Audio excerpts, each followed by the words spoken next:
দাদা শুকুৰ আলীক ৰাইজে আটক কৰি গতালে আৰক্ষীক। আজি কাজিগাঁও আৰক্ষীৰ জালত দাদা শুকুৰ আলী।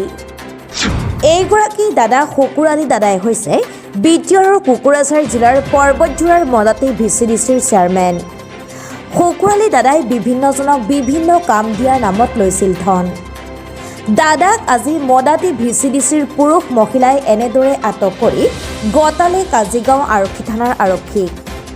দাদাই দৰিদ্ৰ লোকৰ গৃহ দিয়াৰ নামত লৈছিল ধন। আনকি বিভিন্নজনৰ চৰকাৰী আৱাস যোজনাৰ ধন একাংশ CSPৰ পৰা উঠাই আনি গোগৰাখে কৰি আহিছিল। এনেদৰে শুকাই কান্দিছে শুকুৰ আলীৰ মাতৃয়ে। শুকুৰ আলীৰ বিৰুদ্ধে কাজিগাঁও আৰক্ষী থানাৰ আৰক্ষীয়ে কি পদক্ষেপ গ্ৰহণ কৰিব সেয়া পৰৱৰ্তী সময়ত হ'ব লক্ষণীয়। কোন বাড়ি থেকে চেয়ারম্যান হইছো?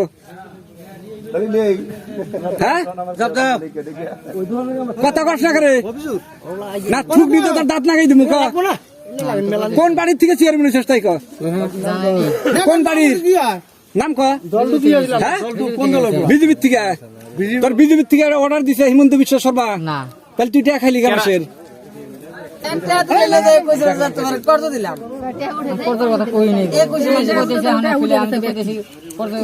তোমার কাগজটা দে, কাগজটা দেওয়া আছেন, কাগজটা দেখাও।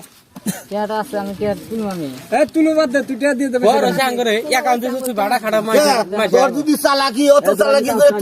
তোর অ্যাকাউন্ট লাগাইলি কে? প্রত্যেক ঘর এলাকা তোর অ্যাকাউন্ট লাগাইলি কে? পার্সোনাল অ্যাকাউন্ট লাগাইলি কে? 350 অ্যাকাউন্ট